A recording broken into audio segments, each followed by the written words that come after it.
Okay, let's get started. So, welcome to our workshop this afternoon.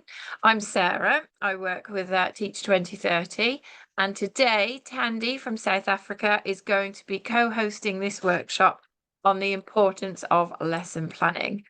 Okay, so this is a series of lesson plans. This is part one. We're going to start by looking at why we need to lesson plan in the first place as teachers, as professionals, what the importance of doing that is, why lesson planning helps us become better at what we do, and to consider the impact of our instructions, because along with a lesson plan, it's a bit like a roadmap through the lesson, but we need to make sure that we are able to deliver effective instructions. And we're also going to have a think about our lesson plans, have a think about, is there any way we can make them better? Is there any way we can improve? So I'm going to hand you straight over to Thande, first of all, who's going to talk to us about why we do lesson planning, the theory behind it.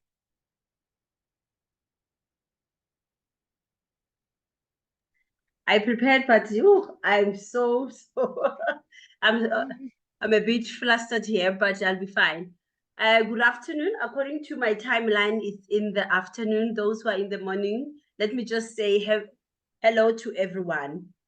Planning, even the greatest philosophers talk about why planning is important. I can quote from Alexander Graham Bell, who invented the telephone in 1876.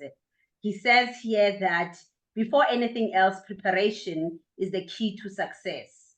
And then we have the Cardinal Noah Bell, who said, always plan ahead. It wasn't raining when Noah built an ark. As teachers, we are always on the spot. Why is lesson planning important? The theory is you need to know what you're going to impart to the learners, because as you'll be teaching, it doesn't mean that they will be learning. Taking from the courses that I've done, they stress planning throughout. And like it says here that, I'll be engaging all the points that Sarah has here. You want to engage the learners. So firstly, you need to know your learners. You need to understand the content that you'll be delivering. It's also important that when you get there, learners see that you know content delivery. So that on its own is important. And planning has a lot. In different countries, like in South Africa, we start with what we call annual teaching plan, which will always tell you what to teach. And then you need to sit down and break down all that you have to teach, of course, with the different learners in mind. And again, planning it's like a checklist, like they've said here, a checklist that will help you navigate to know exactly where the learners are and where you'll be going. Therefore, your lesson will be catered around that, where they are, what they know, towards what they don't know, and making sure that you come in small bites and not a whole lot, of information. And again, it's a form of keeping evidence. What they've said there, keeping record, keeping evidence of this is what I'll be teaching, this is what I have taught, and this is what the learners are supposed to know. That's why it's important. I hear background there.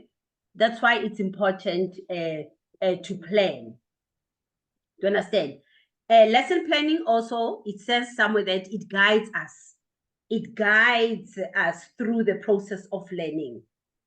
So once you have been guided to look at that, that is a navigation.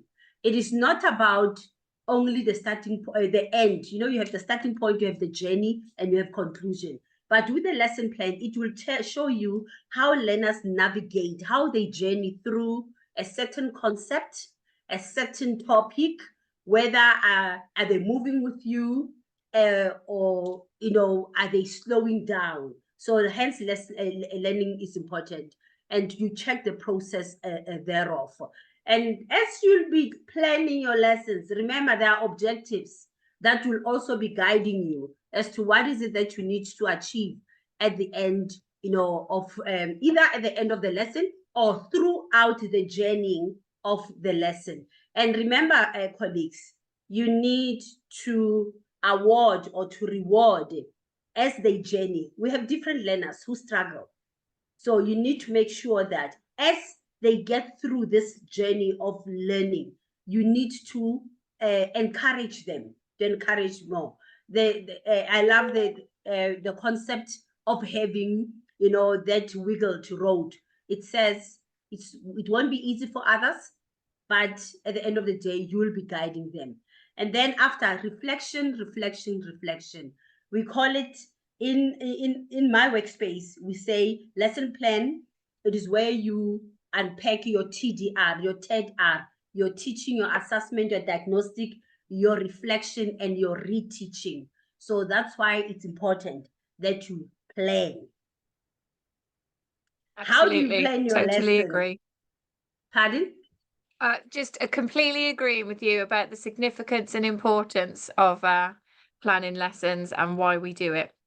Thank you, Definitely. Thande. And let us not forget, as the learners journey through, you are also diagnosing. You know, teaching, it's hitting the ground running. You're also diagnosing so that you'll be able to know what is going on. And here it says, starts with the lesson objectives. What do, I can't see here.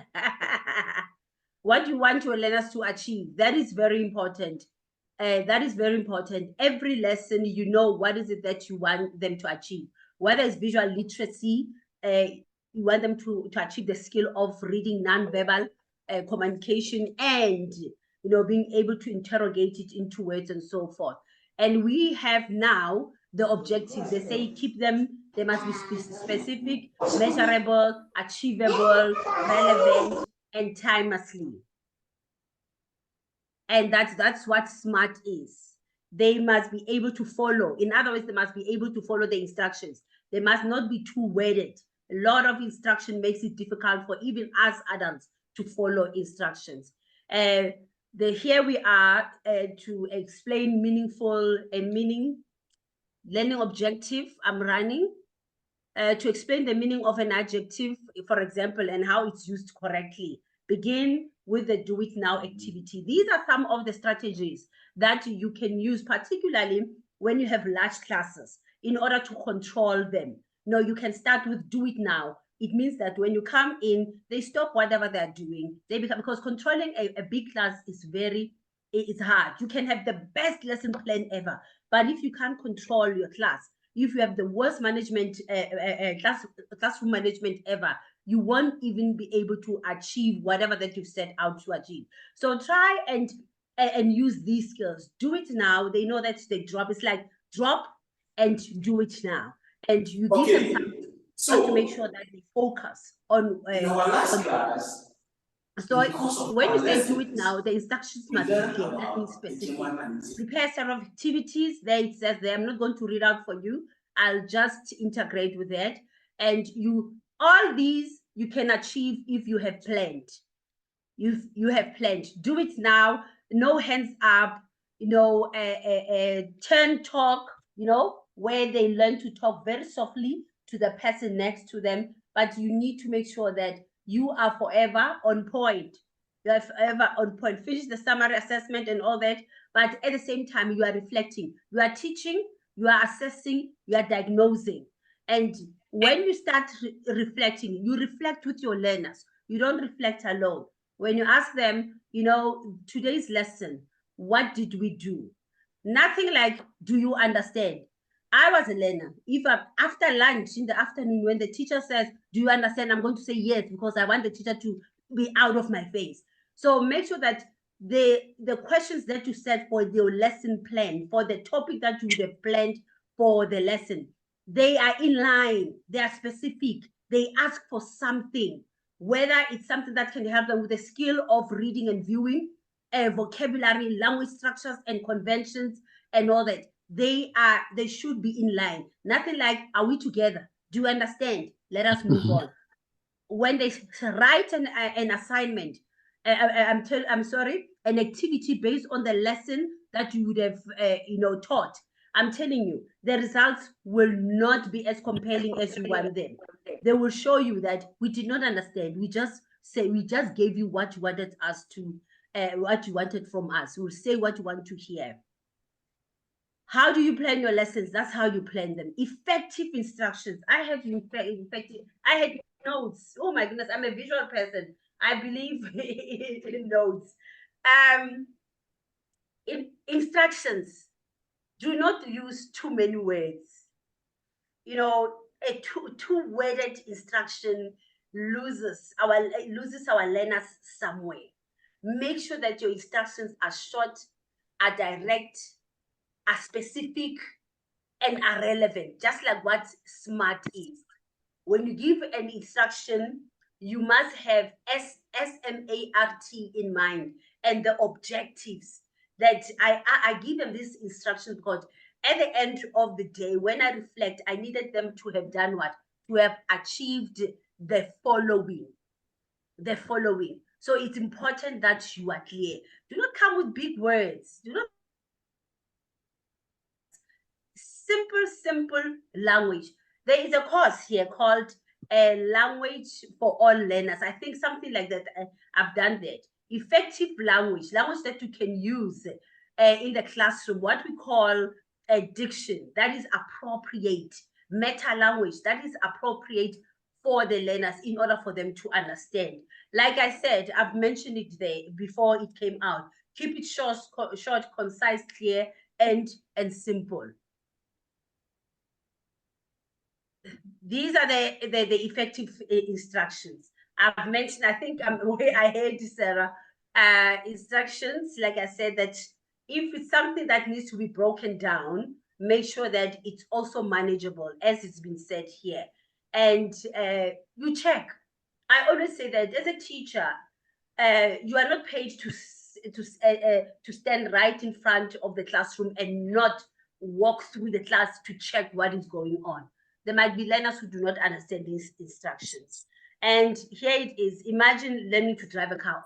Majority of us are driving. It was not an easy task, especially if you had the worst instructor ever. You go back and spend your money, but come out not knowing how to drive. So don't be that bad instructor. Be the best teacher ever. So that when they come out of your class and every time they've learned something or you have clarified that which was a conundrum to them. I love visuals, to have visual prompts back of words. You know, if you can explain using visuals, we have in our exams in South Africa, there is this section which learners do not do well with. I think in one of my lesson plans, I chose it because it's the problem. Sometimes the problem for even teachers to teach it. Visual literacy. You know, learners will look at something and they will not even understand what it's saying. So teach them again to be able to read visuals, because sometimes we use visuals for instructions. Think of a lesson you will be teaching this week. Think of a task you want your students to perform. How will you instruct them to do? These are the questions, these are the points that should be in mind all the time. It's got nothing to do with you. It's got everything to do with you, making sure that when you teach, learners learn. A lesson plan must be as good as the learning of the child, as good as when you teach them, they learn. Because you can teach, but some learners, it doesn't guarantee that they've learned. So a good lesson plan, following the objectives, being clear with the instructions, making sure that the different kinds of learners are catered for. Do not just look at, the high flyers, those who can. Don't measure your classroom by the high flyers. I'm not saying you should forget about the high flyers, but again, make sure that if you can move those ones who are struggling, you can move them from 1 to 3, level 3, level 4, definitely. Review learning and moving forward. There it is. You review it. You plan your lesson plan. And let me take this, Sarah. Allow me, please. Absolutely. We have digital learning for beginners. This course is amazing. There is a scenario where it says, Sarah Kerr has been teaching adjectives the old way for the last 10 years. Now learners know that. What is an adjective and all that? Now things have changed. We are in the 4th industrial revolution, probably the 5th, the 6th, I don't know. So what does it mean? It says you can go out and research on a lesson that you already know, just to make it better. So when you review a lesson, it must tell you something.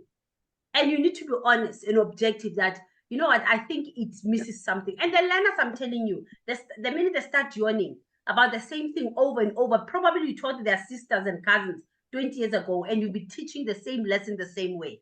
Go into Google, go into Yahoo, whatever that you use, and go into, there are programs where you don't need to pay. You can just sign using your email address. And when they have new things, new studies, they will send notification. So look at what you've been teaching and look what look at what they've given you and try and modify and make it very relevant for the times that we live in. So in short, as much as you've been planning, try and do the courses, go through and try and modify your lessons. Reflections. These are what you should consider. Clear instructions. I think at the risk of repeating myself, I was able to consolidate all that within my presentation. Clarity, conciseness, meaningful, measurable, specific, relevant, and all that. And third are teaching, assessing, diagnosing, and then you will remediate and we reteach. And try to stay. You can't be a teacher and not and not research. Just because you are a, what do they call this? You are an expert in that topic. It doesn't make you number one. There are things that come in all the time. I think I've done it. Over to you, Sarah, unless if I've missed out on something. Thande, that was wonderful. Thank you so much. You've pretty much summed up everything and you've delivered it really, really well. Thank you. To summarize what Thande was saying then, the lesson plan is a very important starting point for teaching. It's how we know where we are going to reach our region, where we're going to reach our learners, how we will progress through our units of study, and where this particular lesson falls, whether it may be at the beginning, the middle, or the end of a unit. Lesson plans help us build structure for our students. We need to have an idea before they come into the room of what we will be teaching them. We need to have clear objectives, and we need to know what we would like our learners to learn by the end of the lesson. We will have a range of activities that will reach the variety of learners that Thande mentioned. The students who are very able, who need to be stretched, who need to be challenged, but also the students who need a little bit of extra support. We need to keep all that in mind when we plan our lessons. And then the range of activities need to suit the different learning styles that we will have in front of us. We will have 30 or more students in front of us, and everybody learns differently. So as teachers, it's our responsibility to think about how we will reach all of our learners. So a lesson plan then, as we said before, is a bit like a roadmap. It's your way through the lesson, the way from the beginning through to the end. But it's very important at the end of the lesson to talk to your students and work out whether they have achieved what you wanted them to achieve, rather than let them just file out of the room with no idea of how you've reached them and what level of progress they've made. It's important to check in with your students. Maybe you could do an activity with a thumbs up or a thumbs down or a thumbs in the middle, so you can see what kind of reach your delivery, your teaching has had, and whether you need to revisit certain areas of your teaching. That's one way of assessing the learning. Another thing that Thande mentioned is the reflection. It's always really important to look at your lesson, think about how well did your lesson go. Were there things that you would like to do a little bit better in the next lesson? What went well? What could be improved? Yeah. Now, there was an activity that Thande mentioned, asking you to have a reflection on your own lesson plan. So I'm going to give you time in the chat box now, or if you would like to unmute or put your hand up to contribute any lesson plan that you've delivered, any lesson plan that you're about to teach perhaps this week, and just share your thoughts and your ideas. How do you go about lesson planning?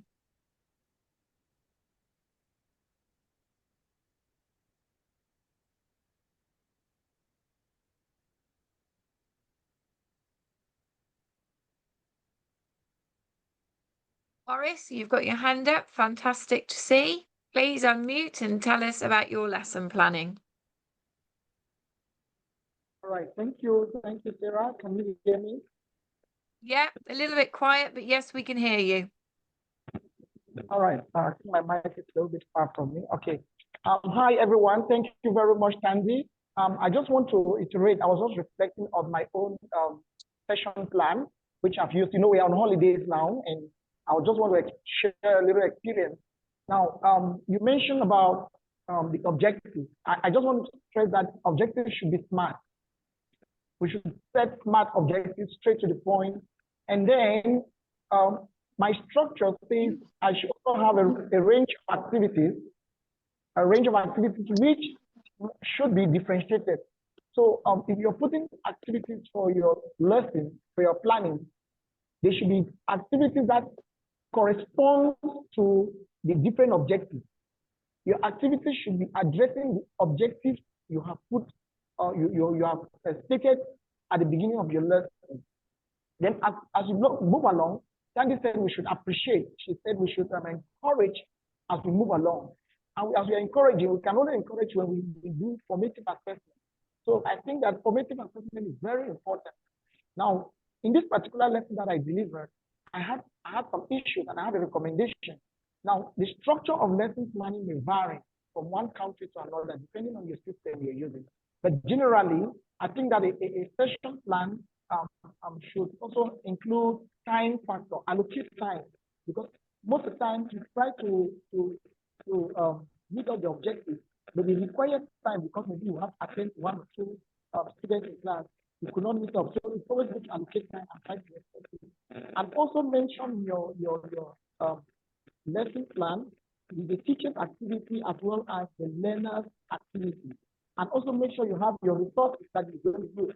Now, if you put all of this in your plan, it's going to make you have an effective lesson without so much challenges. Then again, we should understand that students vary the way they understand. So sometimes you should always come back at the end to do a kind of formative assessment and see what went wrong. Boris, we're not hearing you very well. Can you bring your microphone a little bit closer? Now? Much better.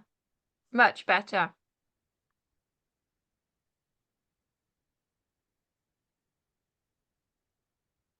Oh, you've gone completely now. There you go. We're back. Yeah. So you could have a range of differentiated activities. Now, these activities should be activities that answer, we are trying to address the objective. So you don't just do any kind of activity in class, but the activities should be such that they are formative, answering the objectives in that order. And then I think time factor is very important to mention in your lesson plan. You should allocate every task you want to do, you should allocate time for it. That will help you to effectively deliver the lesson. And also it's important to also mention the teacher's activity. What will the teacher be doing, and the learner's activity in your planning, and also your resources. I think those are some of the areas which I think that I should add to what Thande has presented to us. Thank you, Boris. That was a brilliant contribution. I think that your point about differentiation is very important because we have such a variety of students in front of us and they are all different abilities. And it was our responsibility to make sure we're reaching all of those learners rather than letting them fall by the wayside. So differentiation and making sure we adapt our lesson plans to suit everyone is absolutely important. You're so right. Nigilafak, in in the chat has also put to include success criteria, which is a really good point. How can the students understand what they are supposed to achieve or learn if we don't make it clear to them? It's really, really helpful to students if we can lay out in really clear format, clear, concise format, what they need to do to be successful by the end of the lesson. Has anybody else got any more contributions about lesson planning, about instructions?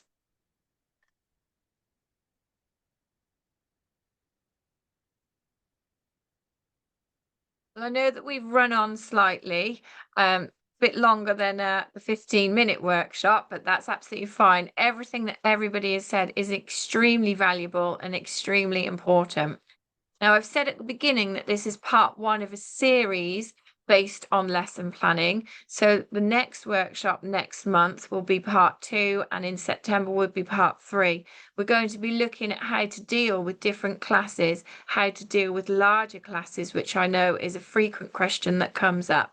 So hopefully you will all come back and contribute. Unless there is anything else that anybody would like to share today, I would really like to thank Boris. Yeah, Sarah. Yeah. I was not very early. I just came in when you just started talking.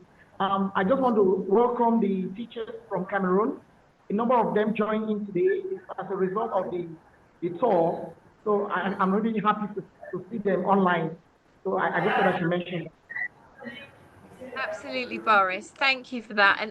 And definitely your tour is having a massive impact over in Cameroon, and it is wonderful to have lots of new faces, lots of new names joining us in our workshop. And hopefully you will all continue to join us and continue to use our website and our different training courses that we offer.